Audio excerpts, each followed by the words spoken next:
Kasama ko ang aking buong pamilya na bumabati sa inyo na isang maligaya at mapagpalang Pasko. Tuwing sumasapit ang Kapaskuhan, lubos na kasiyahan ang umiiral sa buong sambayanan. Sa bawat sulok at daan, matamis ang mga ngiti na sumasalubong sa bawat isa. At ang ating mga puso ay napupuno ng saya at pag-asa. Kaya naman, sa panahong ito, ramdam na ramdam natin ang lahat ng mga biyaya at bunga ng ating pagsisikap mula sa nakaraang taon. Lagi po tayong magpasalamat sa Puong May Kapal sa lahat ng kabutihan na ipinagkaloob sa atin.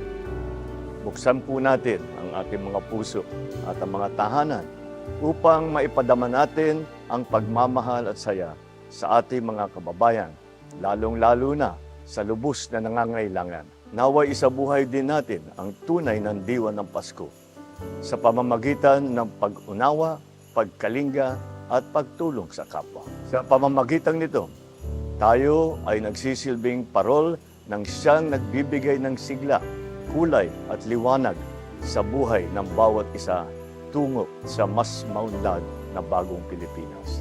Muli, isang maligayang Pasko po sa inyong lahat.